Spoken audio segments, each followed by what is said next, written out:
The coffee mug slipped from my hand and shattered on the kitchen floor. The moment I saw them together. Through the window of that little French bistro on Camelback Road. 45 years of marriage, and there was my husband, Harold, holding hands with a woman who couldn't have been older than 55, gazing at her. The way he used to look at me decades ago. My name is Margaret, though everyone calls me Maggie, and at 73. I never imagined I'd be starting over. But sometimes life has plans for you that you never saw coming. Beautiful plans hidden behind the most painful moments. This is my story of how betrayal led me to the love I never knew I was missing. That morning in Phoenix had started like any other. I'd finished my water aerobics class at the community center, and decided to surprise Harold at his golf club for lunch. He'd mentioned having a meeting with his investment advisor that morning. Said he'd be tied up until afternoon. I should have known something was off when he'd spent extra time on his cologne. When he'd worn his lucky polo shirt. The navy one I'd bought him for his birthday. The investment advisor turned out to be a blonde real estate agent named Cheryl. And the only thing being discussed at that intimate corner table was definitely not our portfolio. I stood frozen on the sidewalk, watching my husband of nearly half a century lean across the table to wipe something from her lip. Watching her laugh and touch his arm. Watching the man I thought I knew become a stranger before my eyes. My first instinct was to storm in there, to make a scene. Like they do in the movies. But at 73, after raising 3 children and surviving breast cancer, after burying both my parents, and supporting Harold through his business failures and successes, I found I didn't have the energy for drama. Instead, I walked to my car, drove home, and sat in our living room, staring at our wedding photo until the sun went down. Harold came home at 6:30, same as always. Whistling some tune from the 60s. He kissed my cheek like nothing had happened. Told me the meeting went well, that we should think about diversifying our investments. I served his favorite pot roast, listened to him talk about his golf game, scheduled for the weekend, and wondered how many other meetings there had been.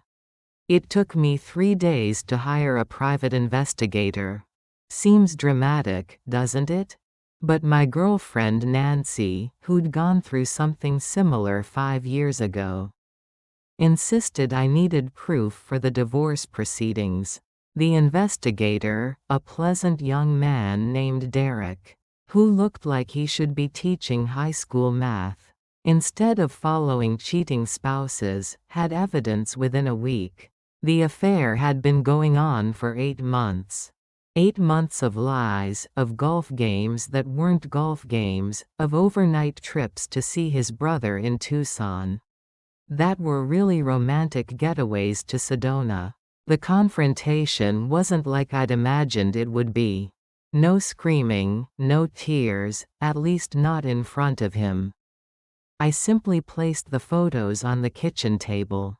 While he was eating his breakfast, sat down across from him with my coffee, and watched the color drain from his face. He tried to explain, of course. Said that Cheryl made him feel young again. That he'd been feeling invisible, that turning 75 had hit him harder than he'd expected. He actually had the audacity to say he never meant to hurt me. That it just happened. 45 years, and it just happened. I filed for divorce the next week. My children were shocked. Linda, our oldest, flew in from Seattle. Immediately, convinced I was having some kind of breakdown. Our son Michael called from New York, suggesting marriage counseling, reminding me that Dad had been under a lot of stress. Only our youngest, Sarah, understood. She drove up from Tucson, helped me pack Harold's things, and held me while I finally let myself cry. The divorce was finalized quicker than I'd expected. Arizona is a no-fault state, and Harold, perhaps feeling guilty or perhaps just eager to start his new life with Cheryl, didn't fight me on anything. I got the house in Scottsdale, half of our retirement savings, and my freedom. At 73, I was suddenly single. For the first time since I was 28. Those first few months were the hardest. The house felt enormous and empty. I'd wake up at 3 in the morning, reach for Harold out of habit, and feel that punch to the gut when I remembered. Friends didn't know how to act around me. Some of the couples we'd socialized with for decades suddenly became uncomfortable, as if divorce was contagious. Others treated me like I was made of glass, speaking in hushed tones, constantly asking if I was okay. I wasn't okay, but I was determined to become okay. I joined a divorce support group at the community center. Though I was the oldest member by at least 15 years, I started seeing a therapist, a wonderful woman named Drive. Patricia Chen, who helped me understand that Harold's affair wasn't about me, wasn't a reflection of my worth. I threw myself into activities, signing up for everything from pottery classes to ballroom dancing. Though I spent most of the dance classes stepping on my poor instructor's feet. It was Nancy who suggested the book club. She'd been going for years, said it was the highlight of her week. The group met every Thursday at a charming independent bookstore in Old Town Scottsdale. And she promised the members were welcoming and fun. I was skeptical, imagining a group of bitter divorcees complaining about their exes over wine. But Nancy assured me it wasn't like that at all. That Thursday in March, exactly 6 months after I'd seen Harold with Cheryl, I walked into Changing Hands bookstore wearing my favorite turquoise sundress, the one Harold had always said made me look like I was trying too hard. The book club was already gathered in the back corner, 8 women and, to my surprise, 3 men. All engaged in animated discussion about that month's selection, a novel about second chances that I'd actually managed to finish. That's when I saw him.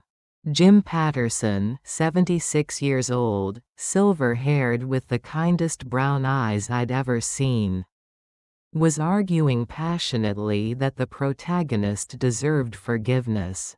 That everyone deserved a second chance at happiness, no matter their age or their mistakes. His voice was warm and deep, with just a hint of a Texas drawl, and when he smiled at something Nancy said, his whole face lit up. Nancy introduced me to the group, mentioning only that I was new to the area, kindly omitting my recent divorce drama. Jim stood up when I approached, an old-fashioned gesture that made my heart skip just a little, and offered me the chair next to his.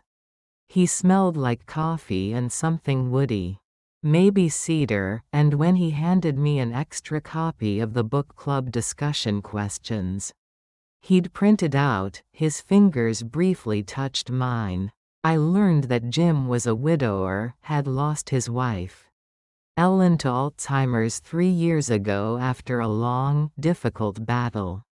He'd moved to Scottsdale from Houston to be closer to his daughter, but found himself adrift in a new city without the woman he'd loved for 51 years.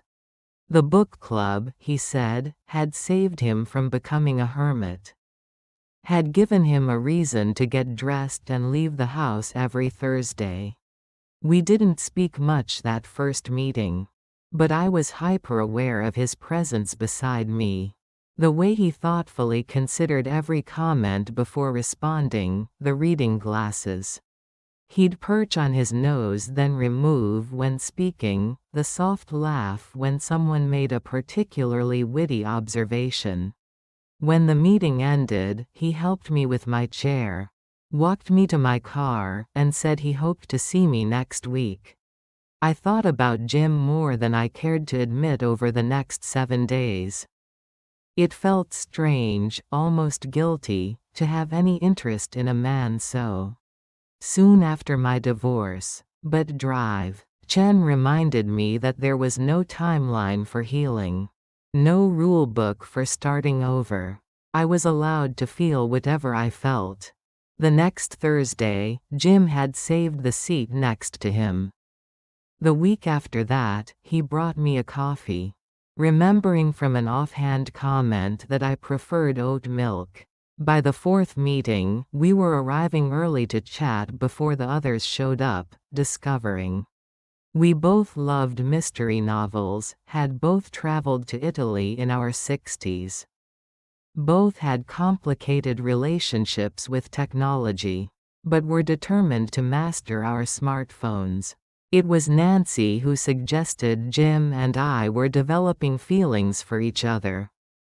I'd dismissed it immediately, insisting we were just friends, that I wasn't ready for anything more. But she pointed out how I spent extra time on my appearance on Thursdays, how I laughed more during book club, how I'd started mentioning Jim in conversations throughout the week. The shift from friendship to something more happened gradually, then suddenly Jim started suggesting we grab lunch after book club. Those lunches turned into long walks through the desert, botanical garden, conversations stretching for hours as we wandered among the cacti and succulents. He told me about his wife, about the guilt he felt for wanting to live again when she couldn't. I told him about Harold, about the betrayal that had shattered my world, but somehow led me to this moment. Our first real date was on a Saturday evening in May. Jim had insisted on picking me up, arriving at my door in a sports coat with a bouquet of sunflowers, my favorite. He'd made reservations at a restaurant overlooking Camelback Mountain, and as we watched the sunset paint the rocks orange and pink, he reached across the table and took my hand. He told me that meeting me had reminded him that life wasn't over, that 76 wasn't too old to feel butterflies, to want to share morning coffee with someone, to have someone to call when something funny happened or when the loneliness crept in at night. His honesty, his vulnerability, broke something open in me. I realized I'd been so focused on what I'd lost that I'd almost missed what was right in front of me. We took things slowly, both of us carrying our histories, our fears. Jim was patient when I had moments of panic, when I'd suddenly question everything, wondering if I was just rebounding, if I could trust again. I supported him through the waves of grief that still hit him, the anniversaries and memories that would catch him off guard.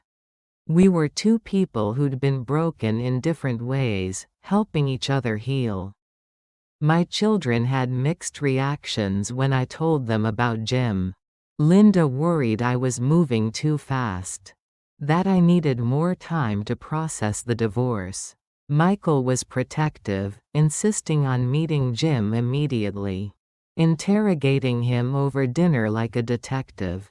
But Sarah understood, saw how Jim made me laugh, how I stood a little taller when he was around, how I'd started planning for the future again instead of just surviving each day. Jim's daughter, Rebecca, was equally cautious at first. She'd watched her father care for her mother through those brutal final years, had seen him hollowed out by grief. The idea of him with someone new was both a relief and a concern.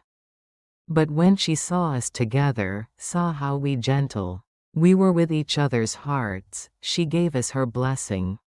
The first time Jim told me he loved me, we were sitting on my back patio watching the monsoon clouds build over the mountains. It had been 8 months since my divorce. 8 months since my world had fallen apart. And here was this wonderful man offering to help me build something new. I told him I loved him too, and I meant it. Though it was a different love than what I'd felt at 28. This was love with eyes wide open, love that knew about loss and betrayal and grief. Love that chose joy anyway. We faced challenges, of course. Blending 2 lives in your 70s isn't simple. We both had our routines, our ways of doing things. Jim liked to wake up at 5:30 for his morning walk. I preferred to sleep until 7. I was a neat freak. Jim had what he called an organized chaos approach to his belongings.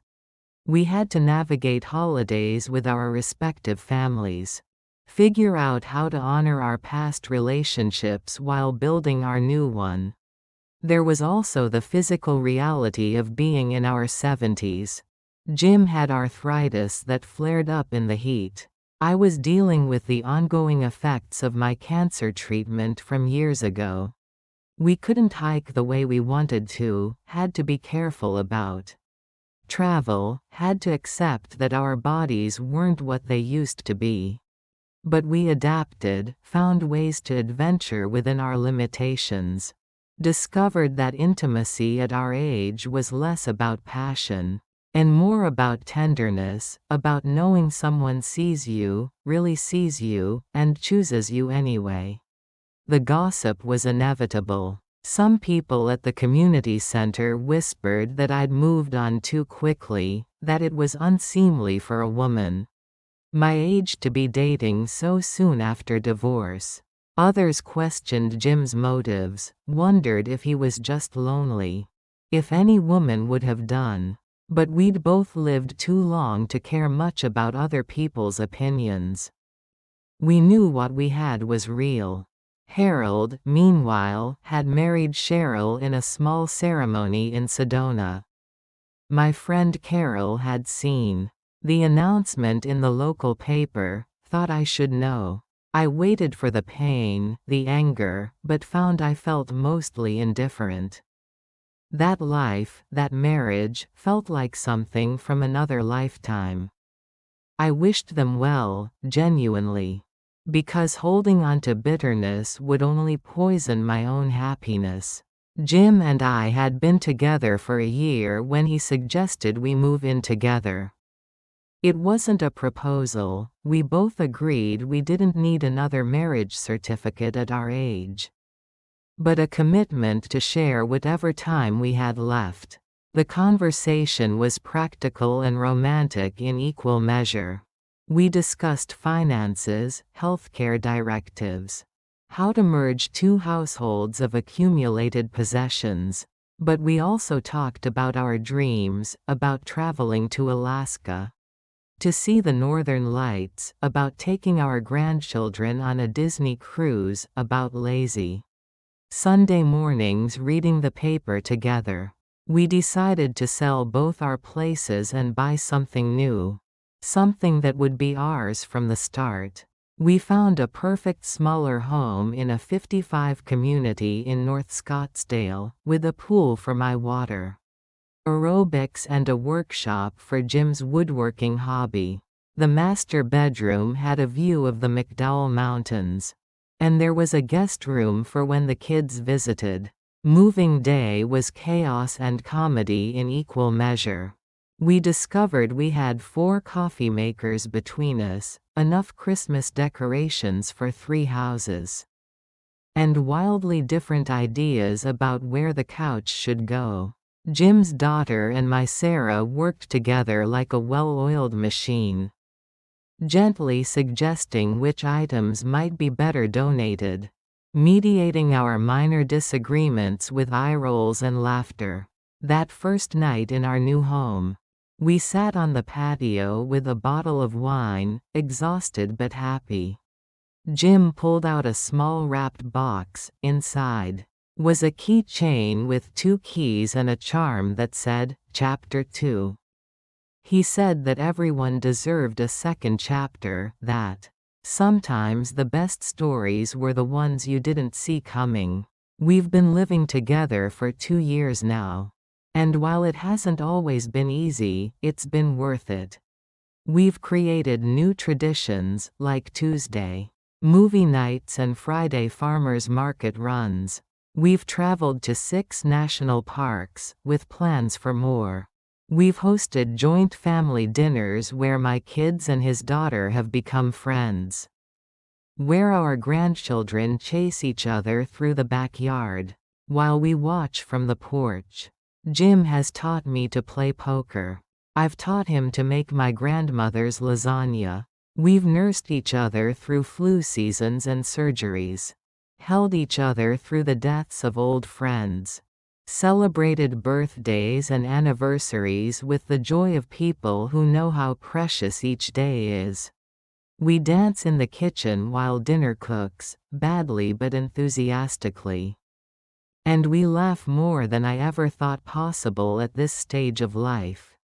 The book club continues to be our Thursday tradition. Though now we drive together, hold hands under the table, share knowing looks when the discussion turns to love and second chances. Nancy takes full credit for our relationship. Tells everyone she knew from that first meeting that we were meant to be. We let her have that story matchmakers need their victories too. Sometimes I think about the woman I was 3 years ago, standing on that sidewalk. Watching my husband with another woman, feeling like my life was over.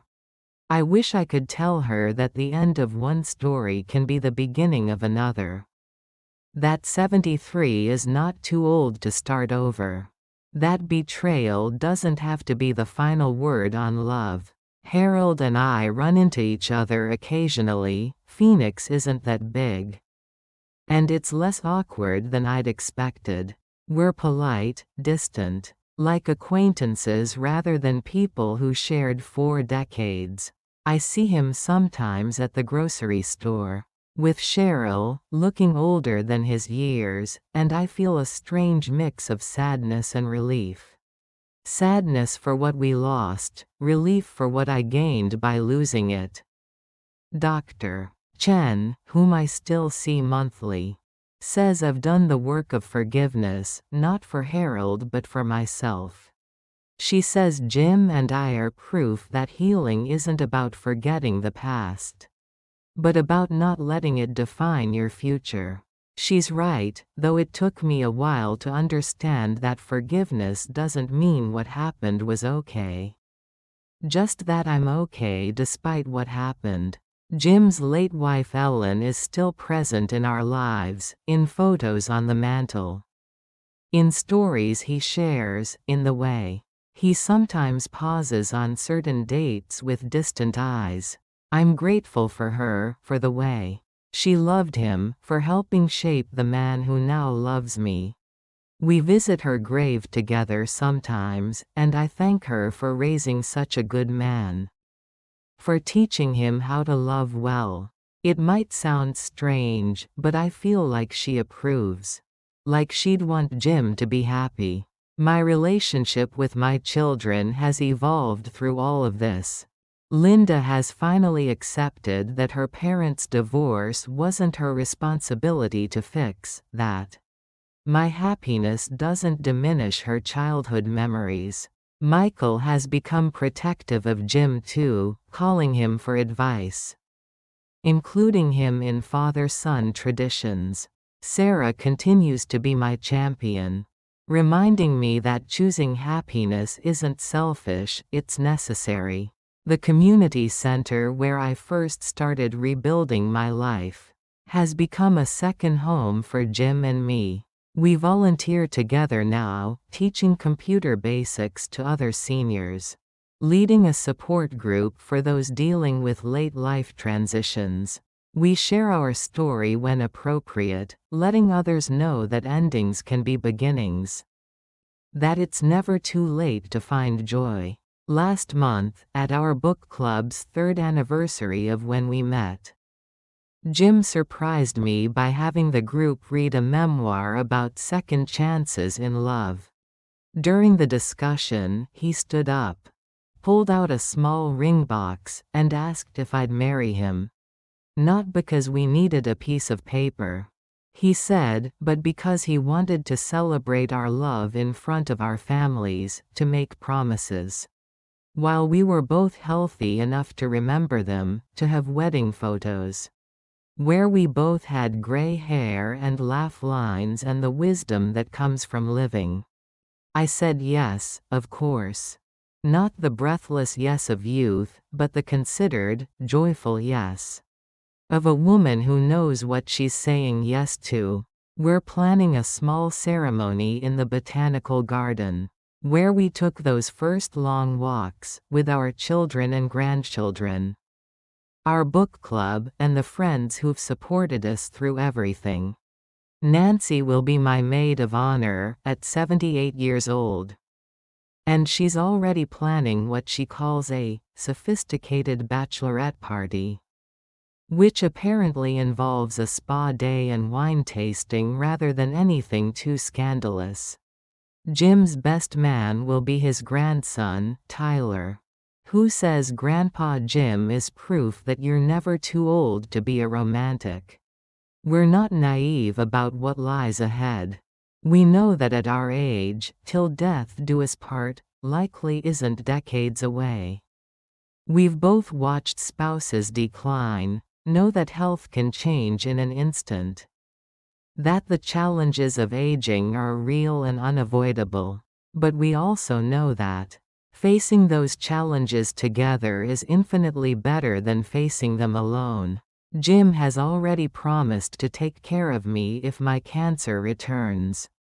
I've promised to be patient with him when his arthritis makes him grumpy.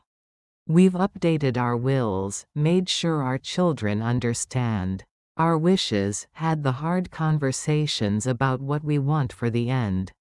It's not morbid, it's practical. Love, the kind that acknowledges reality while choosing to focus on the present. People sometimes ask if I regret the years with Harold. If I wish I'd met Jim first. It's a complicated question. Those years gave me my children, shaped who I became, taught me lessons I needed to learn.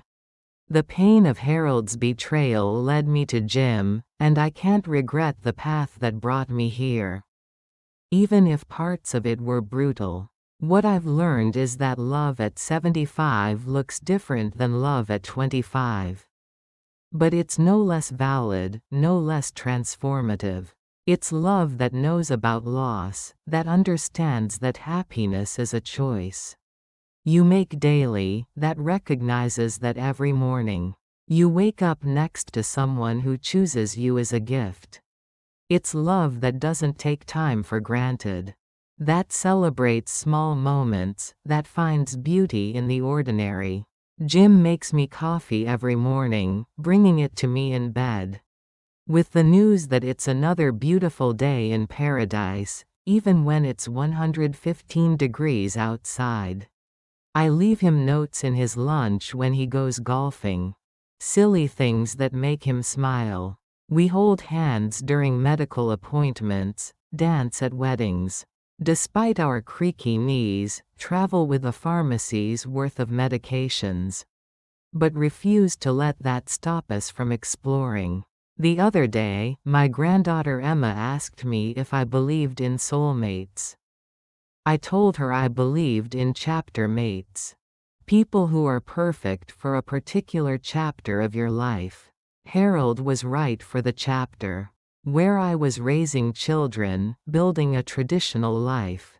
Jim is right for this chapter, where I'm learning who I am outside of those roles, where I'm choosing adventure and joy and presence over perfection. Our wedding is in 3 weeks. My dress is coral-colored, because white feels wrong. And I love how coral looks against my silver hair.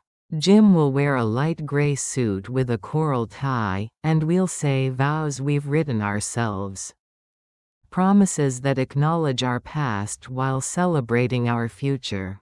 Sarah's daughter will be our flower girl, Jim's grandson, our ring bearer, and the reception will be at our favorite restaurant where we had our first date. Harold sent a card last week, wishing us well. It was unexpected, maybe his way of offering closure or seeking forgiveness. I appreciated the gesture, though he won't be invited to the wedding. That chapter is closed, and while I don't wish him ill, he doesn't belong in this new story I'm writing. Sometimes I catch Jim looking at me with such tenderness. It takes my breath away. He says I gave him a reason to wake up. Happy again, that I reminded him that grief and joy can coexist, that the heart has infinite capacity for love. I tell him the same, that he showed me that betrayal doesn't have to be the end of my love story. That trust can be rebuilt, that beginning again at 73 was the best decision I ever made. We know our time is limited. Statistics say that at our ages, we might have 10 good years if we're lucky. Maybe 15 if we're very lucky. But rather than making us sad, this knowledge makes us intentional. We don't waste time on petty arguments.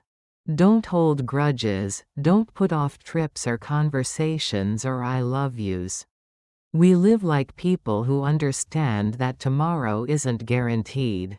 Which at our age, is simply accepting reality. The book club continues to be our anchor, our origin story. Last week we read a novel about a woman who reinvents herself after loss. And the discussion was particularly poignant. Everyone in that room has faced loss of some kind, has had to decide whether to let it define them or refine them. Jim squeezed my hand during the conversation. A silent acknowledgement of how far we've both come. Next month, after the wedding, we're taking that Alaska cruise we've been planning. We'll see glaciers and whales, we'll bundle up against the cold. Despite our Arizona blood, we'll dance cheek to cheek on the ship's deck under the northern lights. If we're lucky enough to see them. Jim's already researching the best viewing spots, downloading apps to track aurora activity. Approaching it with the enthusiasm of a much younger man. My therapist, Drive Chen, is retiring next month, says I don't really need her anymore anyway. In our last session, she told me I was one of her success stories, proof that people can heal at any age. That happiness isn't reserved for the young. She said my journey from betrayal to joy would inspire her other patients. That my story matters, and I suppose that's why I'm sharing all of this with you. Because if you're out there listening, maybe nursing your own heartbreak, wondering if it's too late to start over, I want you to know it's not. Whether you're 50 or 70 or 90, whether you've been betrayed or widowed or simply alone, there's still time for new chapters, for plot twists you didn't see coming, for love stories you haven't written yet. The morning I saw Harold with Cheryl feels like a lifetime ago. Though it's only been 3 years. That woman who stood frozen on the sidewalk, watching her life crumble, couldn't have imagined where she'd be now. She couldn't have imagined Jim's laugh, or Sunday mornings, reading the paper together, or the way her heart would race when a 76-year-old man with kind eyes would take her hand. Life has a funny way of redirecting us, of taking what feels like an ending and revealing it as a beginning. My marriage to Harold had to end for my relationship with Jim to begin. I had to lose who I thought I was to discover who I could become. The pain was real, the grief was valid, but they weren't the final chapter. As I prepare for this wedding, as I watch Jim with our blended family, as I feel the kind of peace I didn't know was possible, I'm grateful for all of it. Even the painful parts, even Harold's betrayal, even the months of loneliness and uncertainty. Because they led me here, to this patio in Scottsdale, to this man who makes me laugh, to this life I never planned but wouldn't trade for anything. Jim just brought me my afternoon tea, kissed the top of my head, reminded me that the caterer needs our final count by tomorrow. These are the moments that make a life. The small gestures, the daily choices to show up for each other. At 25, I thought love was fireworks and grand gestures. At 75, I know it's tea at the right temperature. Remembered preferences, shared silence that feels full rather than empty. Our story isn't unique. All over the world, people are starting over, finding love in unexpected places, choosing hope over bitterness. But it's our story, Jim's and mine, built from the ashes of other stories. Stronger for having been tested, more precious for being chosen rather than assumed. So here's what I want you to know, dear listener, your story isn't over. Whatever chapter you're in, however, it's unfolding, there are pages yet to be written. You might be in the midst of your own betrayal, your own loss, your own seemingly insurmountable challenge. But endings are just beginnings in disguise. And sometimes the best love stories are the ones that start with once upon a time.